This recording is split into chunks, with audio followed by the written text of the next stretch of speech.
Woo, woo, woo. I love that so much. I love you. Have fun. Oh, welcome back, kitty cats. It's episode 4. Today is all about the Morgan Empire.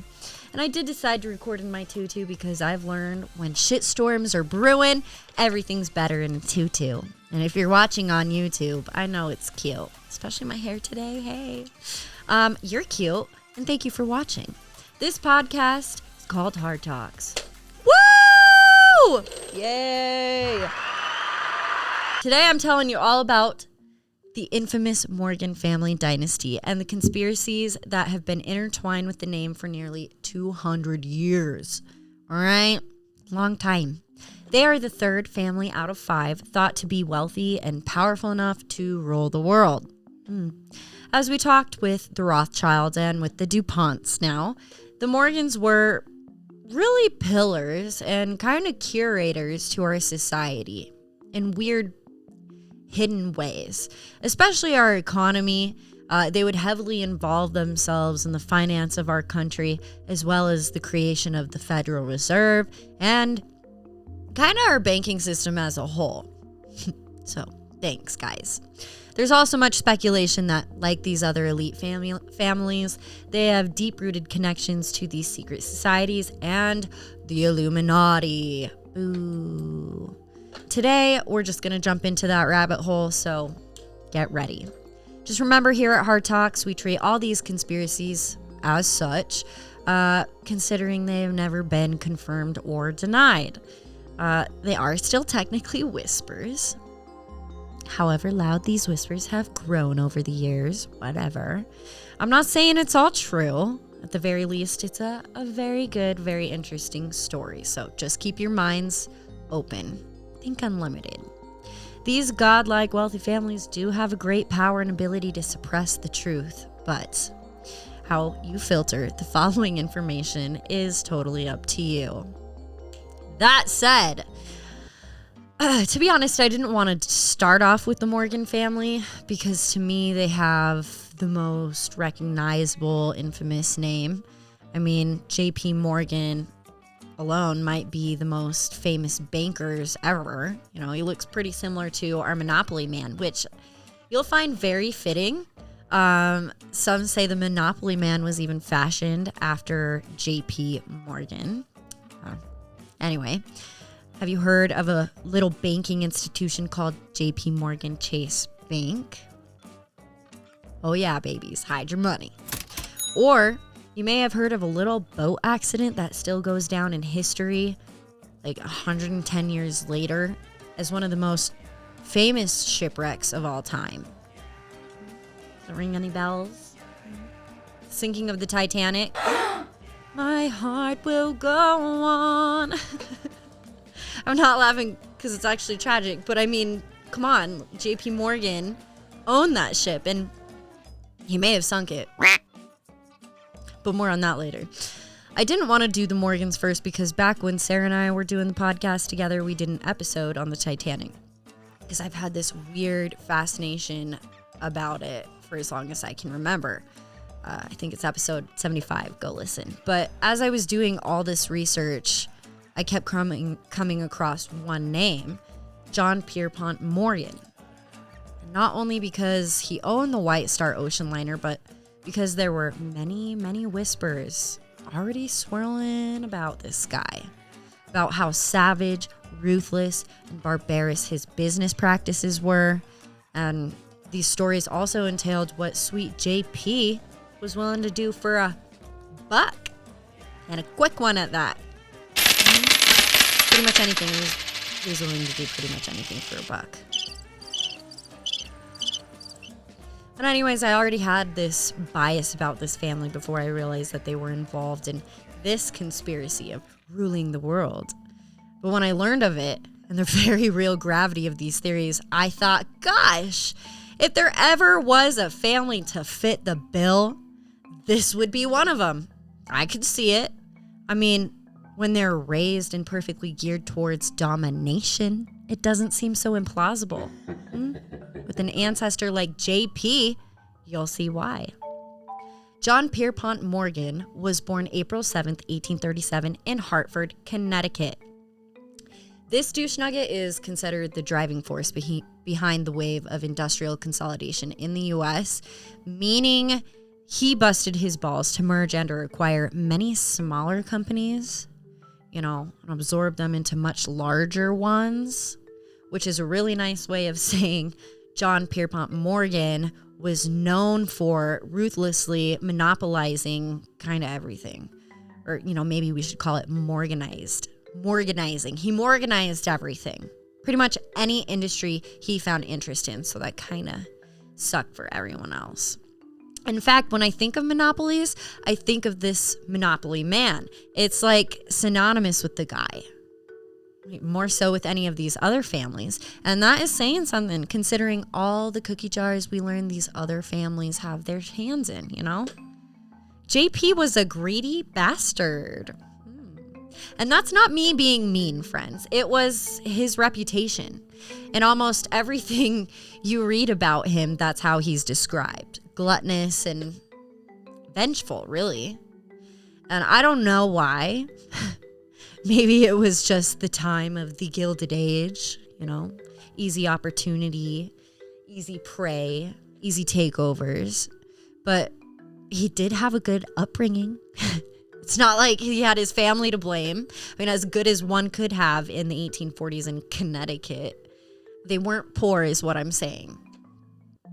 Both of his parents' families arrived in America before the Revolution.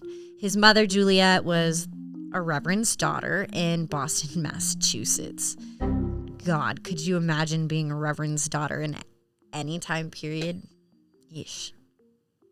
Sorry. Anyways, his father, Junius, was a successful banker and merchant. Very successful banker and merchant. But notice how all these lone wolves that we start out with, the ones that are known for bringing so much success to these families, that their daddies were all bankers first. I wonder who they learned their trade from. Anyway, John followed in his papa's footsteps, and he began his Wall Street career just at 20 years old as an unpaid clerk at Duncan Sherman and Company, an investment company who had close relations with his dad's firm, Peabody and Company. Now remember that name. Okay. In 1871, he partnered with a guy named Anthony Drexel, and together they founded Drexel Morgan and Company. Then in the next several decades, together, the two built the most powerful investment banks in the world. No exaggeration there either. Anthony Drexel died in 1893, and that's when JP renamed the firm to JP Morgan and Company. Sound familiar? Over the course of JP's career on Wall Street, he spearheaded the formation of several little multinational corporations you might recognize the names of, like U.S. Steel, International Harvester, General Electric, and AT&T. Those are all big ones, which the family still owns most interests today.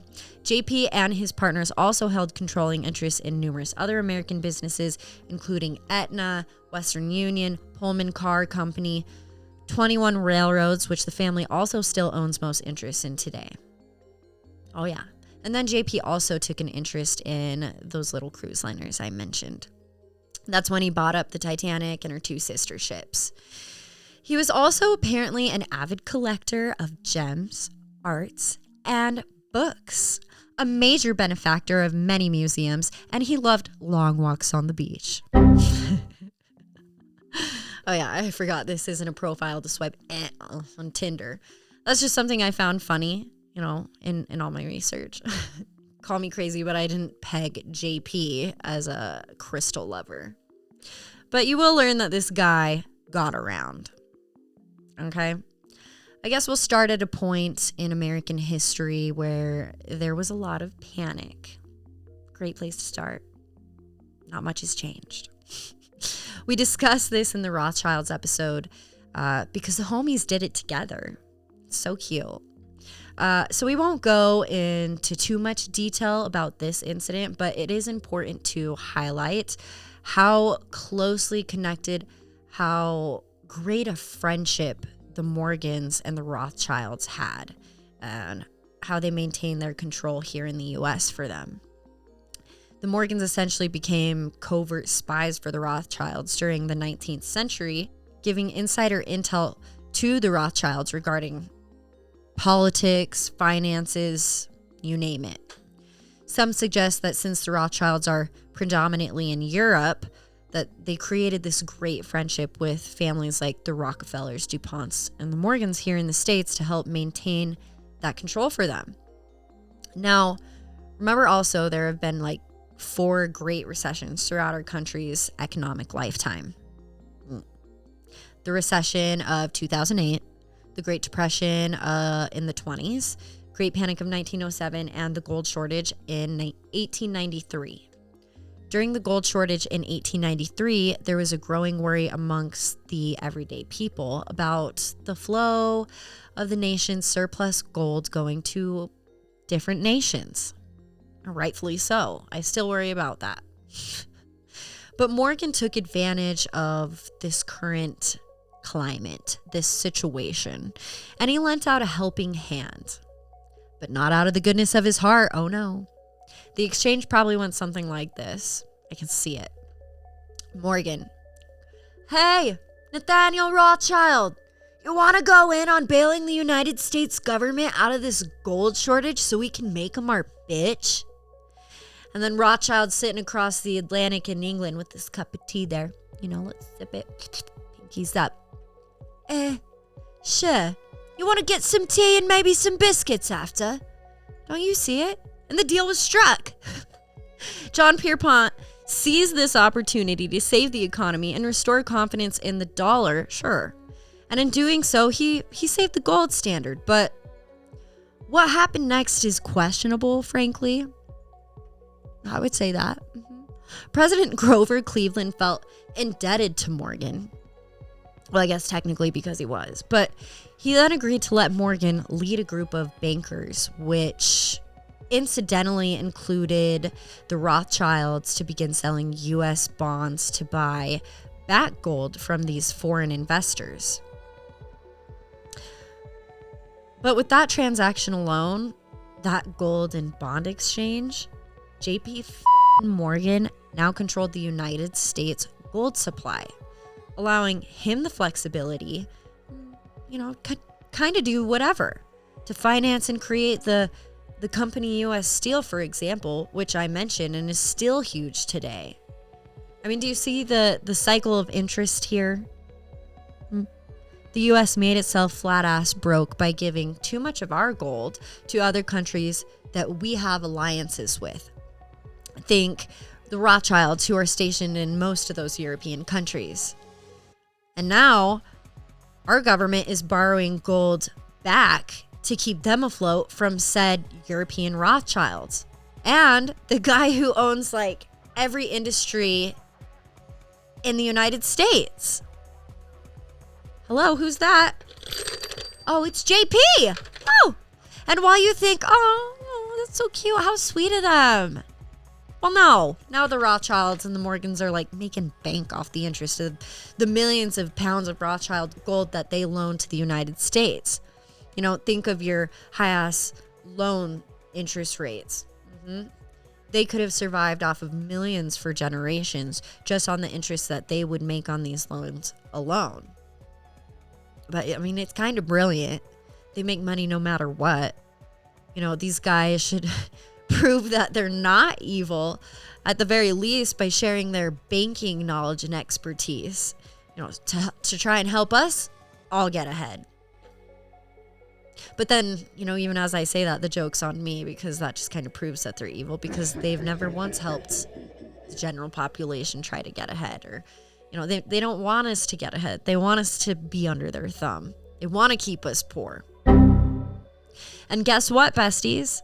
They not only bailed out and saved the United States Treasury this time with the Rothschilds in the gold shortage of 1893, but John Pierpont freaking Morgan did it again during the Great Panic of 1907, which was a nutty time. If you've never heard of the Panic of 1907, you should totally look into it, because hot damn. As the panic started to spread, Morgan, with all the power after his last save, formed a committee. How nice.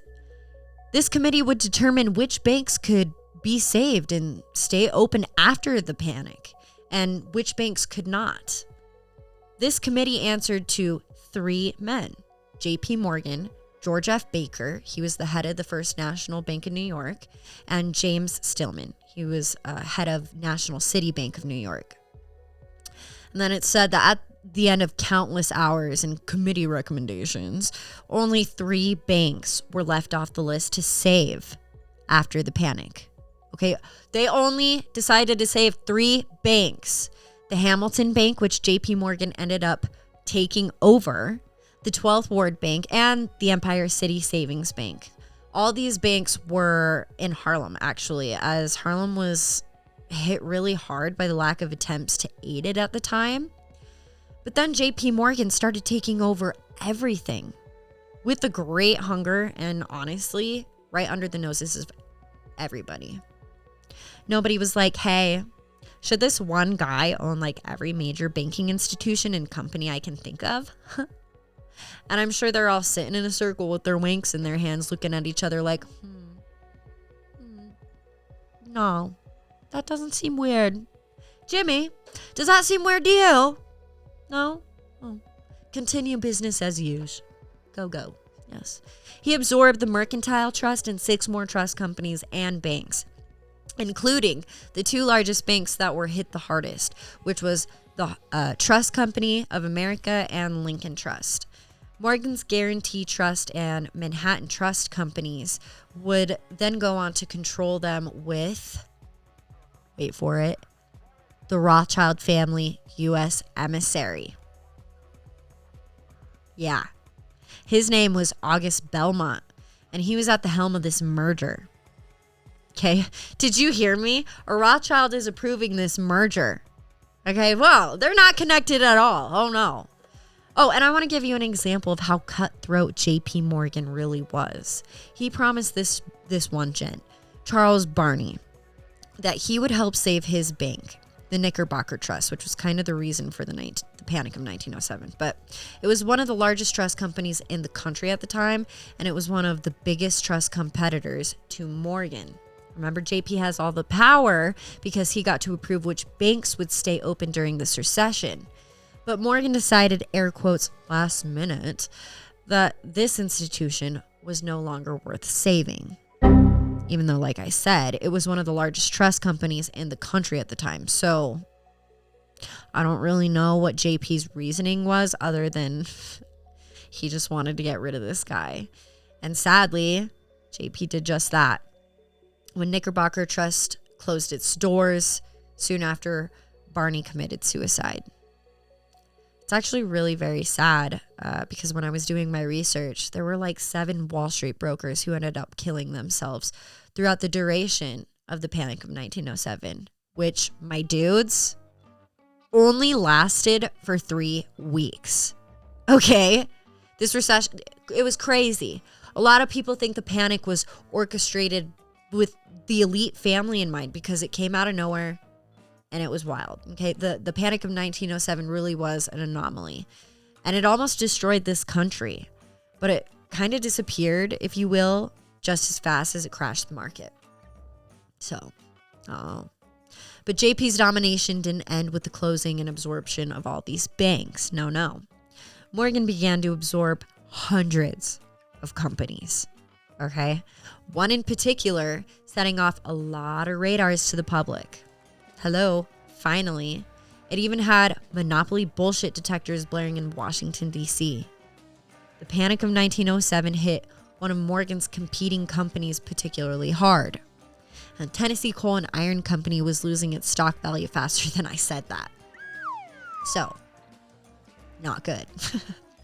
So what did JPM do? He's already consolidated trust companies, banks, mercantile, railroad, steamship, mining, real estate, you name it, businesses. JP Morgan found his next prey. It's time for him to pounce. Ooh. And what he did next was a classic manipulation of the stock market, so I'm told. But let me pause right there and actually just read this to you to try and explain exactly what he did, because I was like, WTF. I know nothing of stocks. I'm not going to pretend to. My boyfriend's even a broker and he's tried to explain this to me numerous different ways, but I'm still kind of like scratching my head. So, to quote this article called The Panic of 1907, How JP Morgan Took Over Wall Street, written by Richard A. Niclario on April 20th, 2021, quote, Morgan used $30 million of 5% bonds in U.S. Steel to be given in exchange for Tennessee Coal and Iron Co. stock, on the basis points of 84 for the bonds in exchange for 100 in this stock. This way, whoever owned TC&I stock now owned a smaller part of U.S. Steel, and Morgan then owned both companies with U.S. Steel stock even higher than it was before the buyout. End quote. So take that how you will. From that, I tried to simplify it in my own words, but I just couldn't. Bottom line, similar to Nathan Rothschild's stock scheme, Morgan got richer than rich while everyone else got poor. Okay. But the only problem with this stock and bond exchange was it was illegal as shit, even for this time. And this transaction actually came very close to violating something called the Sherman Antitrust Law. Finally, we're hearing about some of these laws set in place to try and stop these monopolies. Yay. The three men who were put in charge of deciding which banks were cool enough to stay open, E.H. Gary, H.C. Frick, and J.P. Morgan, had to go visit with President Theodore Roosevelt because they were being so naughty. Yeah, they got called to the office, the Oval Office. But this meeting of what was supposed to reprimand them, I guess, ended up turning into yet another negotiation and another business transaction. These three men tried to talk the president into overlooking everything. It wasn't a monopolistic transaction. And Teddy did just that. I think you're right. It sure wasn't. Because he concluded the iron and steel plants were their own, air quotes, entities. Therefore, they were not technically competitors, as they did not sell to the same people or a common market. And the ownership of these two corporations would then not be considered monopolistic. Which is like so dumb, because when you think of iron, then what do you think of? Steel. Huh. I wonder what kind of back scratching JP had to do for Teddy. And since President Roosevelt was like, hey, babe, I got you, Morgan got to keep his new purchase of Tennessee Coal and Iron Company. Oh yeah, baby. He put them down like old yeller fellers. Again, remember, this is also happening within a 3-week time period. But not only that, since buying this company up, JP now owned an estimated mineral reserve of over 700 million tons of iron and 2 trillion tons of coal. Okay, that's a lot of coal. All while expanding the reach of his U.S. Steel and usurping one of these top competitors. What a party. Talk about killing 2 birds with 1 stone. Side note, there are actually a lot of conspiracies about U.S. Steel and Zug Island. I know, what a cute name. Zug Island is a highly guarded man-made industrial island that sits downriver from Detroit, Michigan. It's pretty well known that this island is a huge environmental hazard and has been for decades, but that's not the odd part. People across both sides of the river complain of hearing a constant, annoying, low drumming, humming sound. Many speculate as to why, but I don't know. There's some interesting theories there. Google it. But the Panic of 1907 became the catalyst for one of the largest cases of corporate consolidation in American history.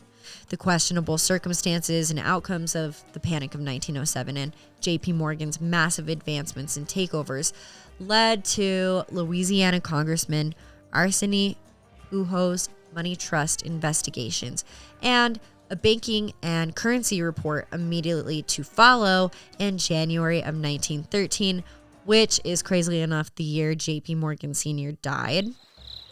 So even if he was found guilty, he'd get off scotch-free either way, so good for him. The money trust hearings determined that a small cartel, I think we can all call them that at this point, of financiers, specifically JP Morgan, and a few other familiar names we now know, had gained control of numerous industries and monopolized them through the abuse of the public trust. I mean, come on. That's just the God's honest truth. Here we have another good old boy, that the public views as a brilliant savior of the economy. A stand-up guy, a leader in producing the world's most innovative tech. JP was a giver. We would never question him. Why would we question his motives? It's wrong. But nay. JP was a taker. This report determined that Morgan had gained control of most major manufacturing, transportation, mining, telecommunications, and financial markets throughout the United States. That's a lot. It's a lot of different cookie jars. It also found that 341 officers of JP Morgan & Co. sat on the boards of directors of 112 corporations with a market capitalization of $22.5 billion. Remember, this is 1913, guys. Okay, to give you perspective, the total of the New York Stock Exchange at the time was estimated at $26.5 billion. So just with those corporations alone, JP had nearly the same amount of money to his empire as the American government. And that's just with, his controlling interests in those companies that we just mentioned. A lot more. Morgan had influence or outright control over so many corporations, boards of directors, that they represented over, it said, 4/5 of the value of every corporation on the entire New York Stock Exchange. Okay, so I feel like I need to break that down even a little more because that's insane. Even if they owned the smallest portion, had the teeniest bit of interest in this company, just owned the tiniest little crumb to the pie, they owned a part of every single goddamn trade on the New York stock market. That's insane. In addition, the report revealed that no less than 18 different major financial corporations were under the complete control of a partnership that was carried out by who? JP Morgan, George F. Baker, and our James J. Stillman. In 1913, it was found that just these three men alone represented the control of over $2.1 billion through the resources of 7 banks and trust companies. That's like 64 trillion something today. JP had the New York Stock Exchange by the freaking balls. They knew it, and he sure knew it. Despite the damning evidence the Pujo Committee compiled, none of these men named in the Pujo report were ever arrested. None of them were ever prosecuted or fined for any crime. Altogether, they got off, scot-free. But altogether, between Secretary Cortelyou releasing $25 million of the government's money, and then JP Morgan's approximated loan was for $30 million, which included actually a $10 million loan from John D. Rockefeller. That name just keeps coming up. There was one point where interest rates varied from 10% to a gargantuan 60%. Okay, so what's that today in 2024? 55 million, so 1.6 billion before interest today. And that seems like nothing after hearing how much money JP and those other two guys were in control over. It's like nothing to them. Yeah, we can give you another loan. Sure, USA, here's some more money. Go buy yourself a snack. Talk about striking when the iron's hot, or having one politician under your thumb. Try an entire government. No, an entire nation. But I guess it's not corruption if the president signs off on it. Ooh, guess not. Because, they've all been so great in the past. Now with the Federal Reserve. By essentially ending the Panic of 1907, our country was at the mercy of John Pierpont. And some wondered, what about the next recession? Shit, we're bound to up. Do we really want the fate of the U.S. economy to hinge on one mega rich dick in New York? I don't think so. So they came up with this idea so they would never have to rely on that guy again. The U.S. could create a central banking system. What do we think of that? But that great idea essentially became moot because to create this grand bank, they needed investors, which is basically putting money directly back into a bunch of these rich bankers' pockets and allowing them to legally control virtually all our money. But what do I know? By the way, a lot of the people and a lot of politicians were totally against this idea of a central banking idea, but they lost. This group of politicians and the elite were clever, though. They understood that many Americans thought a central bank could become too powerful, too dangerous, too influential in our economy. And it did. But they came up with a classic American workaround, because we're great at that, especially our government. And they decided that the U.S. should create lots of little central banks all around the country. Just scatter them. Maintain our power, just make it look diluted and spread them all around. Make everyone feel better. You're safe. You're safe. On December 23rd, 1913, President Woodrow Wilson signed the Federal Reserve Act into law. Wah, wah, wah. Now we know the Rothschilds and the Morgans had to be having a party because absolutely they were invited to be investors. In fact, it seemed like in efforts to push Morgan out, they just got the family more involved. Conspiracies never distinguished JP Sr. and his son Jack, John Pierpont Morgan Jr., but since our main man dies in 1913, we can probably safely assume that Sonny Boy was picking up where Daddy left off. Isn't it fitting that his name's Jack and then Jack died on the Titanic? But the central banking system was created to bail out our country if we ever, went through another economic crisis. Maybe we will. But it is also set up to keep our nation in debt because we keep borrowing loans and we keep borrowing bonds from them. And when we're indebted $34.6 trillion to the Federal Reserve today, I can only imagine the interest rates on that. Side note, where do you think we get all the funds to help everywhere else when we're so astronomically in debt? Yeah, we get more bonds from the reserve. An example from 2019 is New York Federal Reserve pumped out upwards of $3 trillion in a period of 63 days to unnamed trading houses on Wall Street to ease, air quotes, a liquidity crisis. That was never explained. In addition, it launched an asset purchase program, and this would require buying up $6 billion each month in U.S. Treasury bills. It's blatant. They are literally testing the limits of what the public will tolerate or maybe even notice.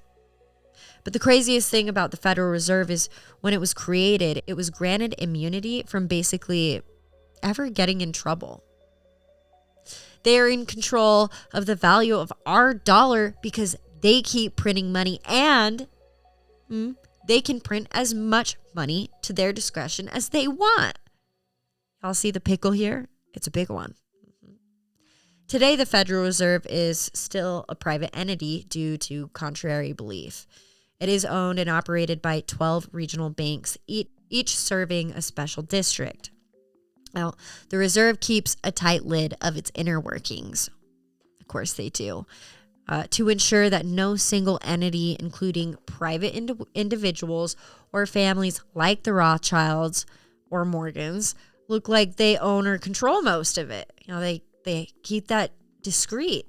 And the system's unique structure is supposed to guarantee a balanced financial system free from any single entity's domination. But, I'm going to list the central banks here to operate the Federal Reserve at the time, so you can tell me. Is an N.M. Rothschild of London, Warburg Bank of Hamburg, Warburg Bank of Amsterdam, both owned by the Jewish Warburg brothers, who were great friends with the Rothschilds, Lehman Brothers of New York, who actually filed Chapter 11 bankruptcy in 2008. I'd be interested to see if they were absorbed by anybody. But lesser brother of Paris, a Rothschild bank, Kunla Bank of New York, Israel Moses Seif Bank of Italy, Goldman Sachs of New York, Rockefellers and the Vanguards own Goldman Sachs, FYI, and JP Morgan Chase Bank of New York, and Rothschild Bank of Berlin. Excuse me. Yeah, a lot of interests there. Very similar interests there. I think it's because when England lost the Revolutionary War with America, they planned to try and control us by, one, controlling our banking system as a whole, the printing of our money, and our debt. And so far, they've done a fine job of it, in my opinion. Now, let's switch gears a little bit. JP Morgan also had close connections to Thomas Edison. Yes, the guy who's known for inventing the light bulb and the phonograph. But he was actually batshit crazy. And he actually stole most of his patents for his air quotes work. Edison really was a despicable person. But anyway, JP's financing Edison at this point. But then JP soon realizes that Edison is kind of an idiot. He can't figure out this light bulb thing. Dum-dum can only get so far. So then Morgan meets a guy named Nikola Tesla, who worked for a competing electric company called Westinghouse. And Tesla is the guy who should be credited for the invention of the light bulb because he had already kind of figured this out. He already figured out the alternating current. He was a genius, really. And JP was known for being the leader in innovation. So he really wanted that patent. He wanted to beat everyone to the punch with this new invention. And also, I'm sure it would have sucked to live by candle and moonlight. It sounds romantic, but have you ever stubbed your toe in the middle of the night on the way to the bathroom or something? I swear I wake up the whole house with my heaves of it's the end of the world. But long story short, JP Buttface Morgan went on to steal Nikola Tesla's ingenious ideas, and then he gave them to Edison. Go start producing all of them. Get those suckers on the market. Claim all the fame, all the glory for saving us all, one big toe at a time, with the power of indoor electricity. Woo! Yeah, they totally screwed over Tesla, which is actually really sad because poor brilliant man died alone and in severe poverty. Google his life story. That'll make you want to cry, for real. And while Morgan, he really was a pioneer in being a capital TWAT, he wasn't impenetrable. No. Like the DuPonts, this last name has seen a courtroom a time or two. They're just slippery slimes that can buy off anyone and can settle pretty much any amount in court. So it's kind of like, are they really being accountable? I don't know. I don't think so. Because the good guy still loses. They always do. And no one's ever, done time. Maybe these fancy folks should experience a day in Gen Pop. They do them a little good. Get that silver spoon unlodged from their asses. I don't know. But Tesla slapped Morgan and GE with the patent infringement lawsuit. But Morgan won, of course, and this is when he basically gained control of the entire electric light industry. And this is when they converted Westinghouse to what we know today as General Electric. Oh, yay. So it's not just Edison who stole from Tesla. JP Morgan absolutely orchestrated the shiznit out of this. You know it. And this is something so crazy to me. Electricity could have been free if they wanted. If you understand it, if you understand physics, which I don't. If you have access to coal and shit, you can create it. But Morgan thought, why not charge for this? Don't give the people light for free, see? That could be a hot market. And boy, was he right, and boy, did he corner it, because we still pay for electricity to GE today, and it isn't cheap. I think my last bill was $67, and I live in a condo, okay? A bitch's lights are off. What are you really charging me for, GE? Heck. Morgan's efforts to gain wealth and spread his influence didn't stop there. In an investigation after the war, it was revealed that we entered into World War I not for political or policy concerns, but for the profits in the banking ammunitions industry. War! Good God, Lord. What is it good for? Money! They aren't lying when they say America's still got the most badass military, but it's because we're armed with the most badass shit. As we've learned over the last few weeks, our contracting companies sell weapons all over the world, even to our enemies, because weapons infuse our economy. You know, we get rich off of them, i.e. war is essential to economy, hence why we're always in one. We get it, Alicia. Great, thank you. But that's what happened here. We entered into World War I strictly for a quick cash infusion. Curious what the U.S.'s economic climate was during that time. It was probably really great. With the steel industry too, like, damn. And that pretty much sums up why these families do what they do. Great, I'm done. No, they are all masters of the military and industrial complex. They fund it, they supply it, they maintain God-like wealth off of it. It's not so crazy to think that they might create even greater conflicts to profit even more greatly off of it, right? There's a reason that they've been dubbed the merchants of death. And that seems pretty fitting because let's talk about a little ship called the RSS Titanic. I'm going to try not to go into excruciating detail about her and all her conspiracies because I did do like a 2.5 hour long episode on her. Yeah, episode 75 if you want to listen. But to summarize, Morgan bought the cruise liner in 1902. This included 3 sister ships, the Britannic, the Olympic, and its identical sister ship, the Titanic. Now, JP's business, IMM, International Mercantile Co., already launched the Britannic and the Olympic while they were advertising the Titanic's maiden voyage at a later date becoming April 10th, 1912. But they were advertising the Titanic as the fastest, largest, most luxurious cruise liner in the world. And at the time, it absolutely was. It was a freaking castle on the water.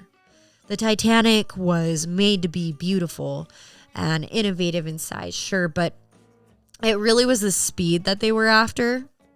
She was meant to break the world record of the fastest sailing ever from Southampton, England to New York City. But tragically, she would never make it.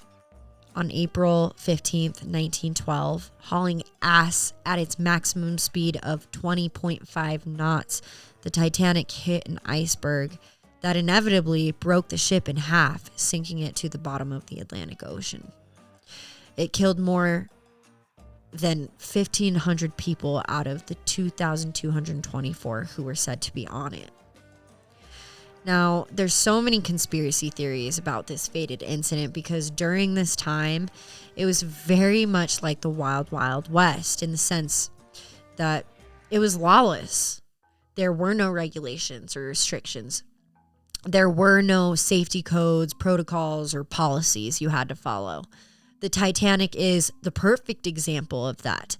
It's a reason that we have safety measures now. You know, when they cut corners everywhere they could because there were no laws in place saying they had to have so many lifeboats or life preservers on board, for example. There was no red tape or permits or all these hoops that you have to jump through nowadays. There were no checks or balances. You could monopolize every market if you figured out how to get the money in the first place. But also, insurance fraud. It was as easy as like writing a letter, being like, hey, my husband died. I'm going to need that life insurance policy out on him. And they'd be like, okay, ma'am, we'll mail you a check within the next 5 fortnights or whatever. While Jimmy John, your hubby boo thing's really out there in the fields plowing your soil, you know, right now, if you know what I mean. Or you murdered someone without a worry because there were no insurance fraud investigations. Not really. A lot of people, myself included, I think, to be quite honest, believe J.P. Morgan sunk the Grand Titanic on purpose to claim insurance money. And if that's true, boo. That's a lot of people to murder Johnny for an insurance claim. And before you're all like, okay, Alicia, that's just a little too much. It's absolutely believable when you hear all the evidence against him. So let's see if I can list this off bullet point style. JP was supposed to be on board his crown jewel the day of her maiden voyage, but he actually sold his ticket 2 days before because some think because he knew it was supposed to be seriously damaged or sink. The Titanic was the talk of the town, so many think he sunk it to kill off a lot of his competition or also to kill off those who opposed the Federal Reserve because a lot of people were on board. Like, it was advertised everywhere. Everyone wanted to be on this thing, you know? JP also had this weird kind of icky relationship with the captain who also was a shady mofo, but he paid him and the dudes who worked within like the coal or engine room at the very bottom of the ship. Well, you remember the movie. Yeah, those guys. He paid them like triple the normal wage to work on it because whispers said it was fated for disaster. The sinking was also identical to a fiction novel called The Wreck of the Titan, published in 1898. It is literally about a British ocean liner named Titan, and it sinks in the North Atlantic Ocean after hitting a what? Yeah, an iceberg. The ship even breaks in half while sinking. Okay, so if that's not the weirdest thing, since it was only published 14 years before the Titanic sunk, so many people found it's almost like prediction, so eerie, that they had to revise the book in 1912 after the Titanic sank. But that's not even the most damning piece of evidence that it was damaged on purpose, because who's to say that wasn't JP's favorite book at the time or something? Here's the biggest chunk of evidence. I mentioned that the Olympic was the Titanic's identical twin sister. Aside from a couple slight differences, like the Titanic had 14 roundish windows, the Olympic had 12 bigger, squarish windows. The two next to each other looked impeccably similar. So here's the skinny. The Olympic didn't have a great sailing record. It had been in a number of collisions and was essentially totaled. And with all of JP's money free balling around, what with all these government bailouts and buying up everything he possibly could, money was tighter than what he liked. He didn't like it. He wasn't comfortable with having a little tight cash. You know, he didn't want to fix the Olympic. He didn't want to pay to have it fixed. No, be a good business owner. Because crazy, it was also expensive to fix giant yacht cruise liners. And it was so expensive, it could have bankrupted his company, IMM. And JP just couldn't have that. So there's actually photographs the day before the Titanic set sail. It's moored right next to her twin sister, the Olympic. Many believe the two boats were swapped out in the middle of the night, which actually would have been a lot easier to do back then, if you think about it. And all the dock workers are home and only highly paid ones are there. No cameras, no media, etc. And evidence of this actually grew as people who survived the incident recalled boarding. They were still painting the walls and the name Titanic on the side of the freaking ship like it wasn't even done. Many remember light fixtures still being installed, and there was a slight off-kilter to the left. So like when they were standing on deck, they would lean to the left. Many think that maybe because they were actually really on the Olympic because it had damage to its left side, which made her lean to the left. Interesting. Another thing is people think that may be why they had so very few lifeboats and life jackets on board, because the Olympic was never supposed to set sail again. Maybe they didn't have time to put them back on. It's speculated that the two twin ships were switched out because Morgan intended the Olympic to sail unknowingly in the Titanic's place. He knew with its previous damage it would eventually take on some water, and then he could chalk it up as, the air quotes unsinkable Titanic took on some damage during her maiden voyage. Let's file a claim on it. It was a smart way to try and come up on the insurance payout, I suppose. Now, whether JP intended for the air quotes Titanic to hit another iceberg, I don't know. That's up for debate.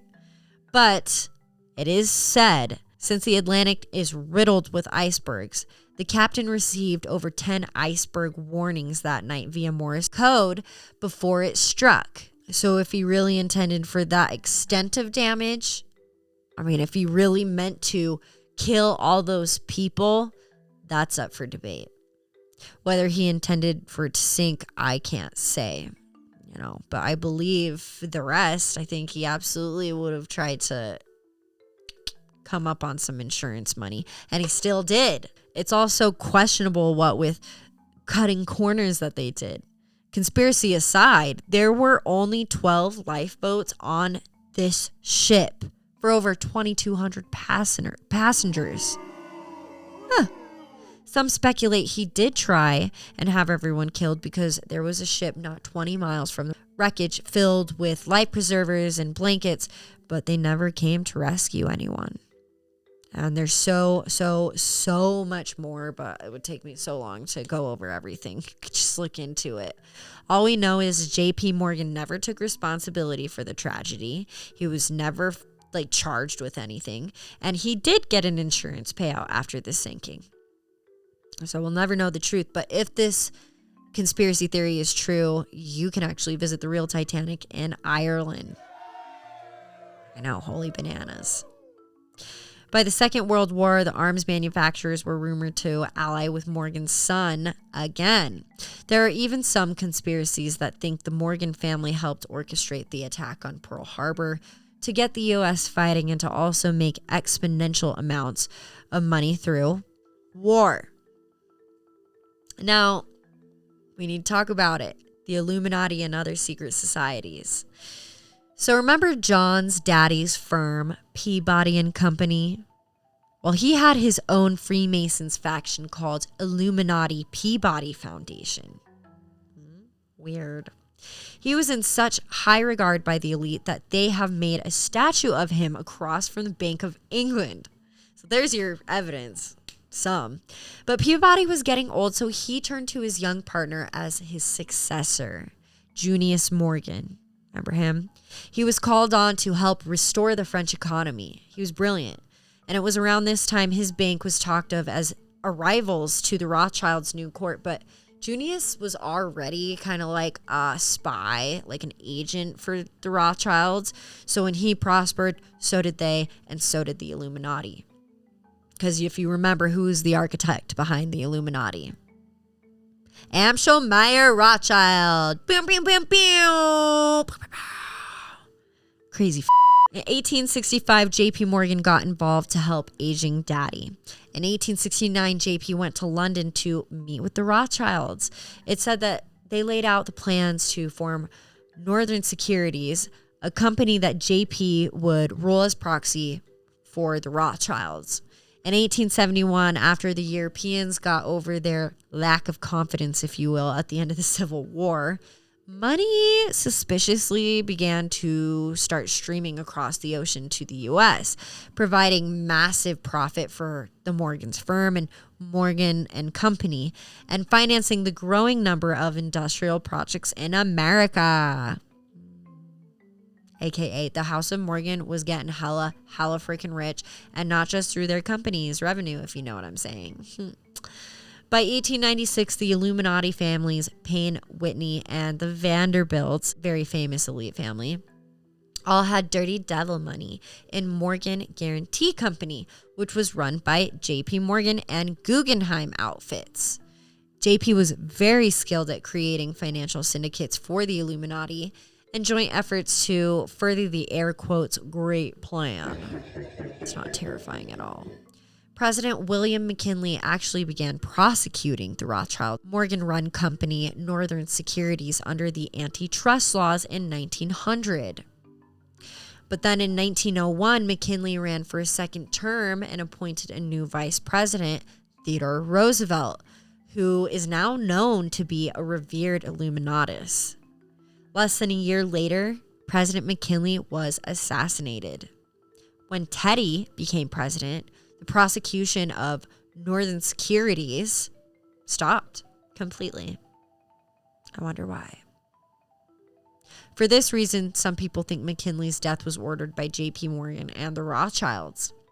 I guess we could understand now why it was so easy to sway Roosevelt's opinion during JP's terror of monopolization, or I guess Morganization, which also bums me out because we all grew up hearing how great a president Teddy Roosevelt was. I mean, come on. We give him credit for our teddy bears and our national parks. And his wife, Eleanor, I loved you. We loved them. Yeah, but not anymore. Yeah, he was actually kind of icky and was like a Freemason to his core. Yay. As you can imagine, their great wealth and influence persisted through the age, but after J.P. Morgan's death in 1913, his son Jack, or J.P. Morgan Jr., took over the empire during the 20th century. While he was in the perfect position, really, essentially set up to be king of the free world, Jack, or J.P. Jr., made an impression. He was like his father, a power-hungry international banker. And that's putting it nicely. He was famous for his handling of immense foreign loans, but most importantly, J.P. Morgan Jr. appeared to have followed in his father's footsteps and former leader's footsteps of doing business with the Rothschilds. So it's also believed he continued, a close relationship with the Illuminati. But how heavily involved their descendants remained to the Freemasons, we'll never know. I did a lot of digging too, we'll never know. But one could always suspect. JP 2.0 became the chairman of JP Morgan & Co. He also advised President Franklin Roosevelt during World War II. How fitting. Let's control this war. Up until his death, actually. The Morgan family has continued to be involved in banking and finance, politics. The current chairman of JP Morgan Chase & Co. is Jamie Dimon, who is a descendant of the Morgan family. Just different last name. Today, the House of Morgan still maintains the world's largest private gold vault, which a lot of people speculate. There's some conspiracy theories about how there's a tunnel that runs underground from their vault to the New York Federal Reserve. And honestly, if it's true, it wouldn't shock me at all.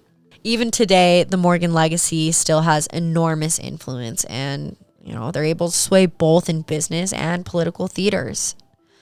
Actually, as of January 2024, JP Morgan himself, the old bat, has an estimated net worth of more than $120 million at the time of his death in 1913. On the share of GDP, it would have been like $25.2 billion. His fortune was inherited by his 4 children, especially his only son, John Pierpont Jack Morgan, who accrued his fortune through his own ventures that he passed along to his own children. It was impossible for me to track down this entire family's net worth today, but to give you an example, I read JP Morgan Chase Bank just made more annual profit than any U.S. bank ever, with a whopping $49.6 billion net income in 2023. Which tops its own record in 2021, okay? And that Jamie Dimon, this Morgan descendant, current CEO of JP Morgan Chase & Co., got an annual raise last year of, this is going to hurt ya, $36 million a year. So I can't imagine their entire net worth. I mean, we can imagine, but it's unfathomable to me. Not even a real number. And where they still have ownership and are interested in so many industries, I mean, it's hard to think of this family as any type of innocent now, isn't it? Too much corruption, too many connections, too much money. It's blatantly in front of us. But whatever, I'm just here to share all the f***ed up information with you guys. You're welcome. You're welcome.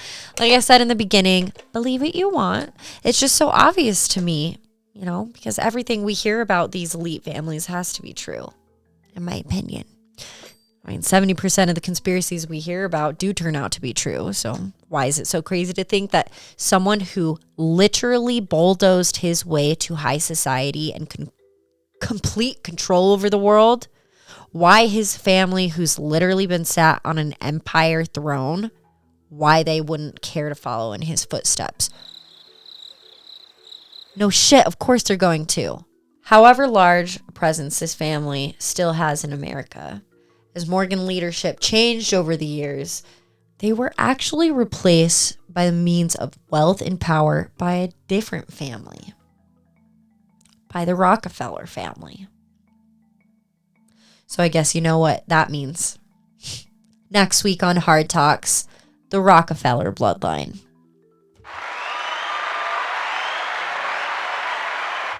Again, this is just the tip of the iceberg. There's so much more out there on these guys. Do some of your own reading and let us know what you find and how you feel on the show on social media at Hard Talks Podcast, or you can email me at hardtalkswithbnh@gmail.com. Till next week, guys. Think Unlimited.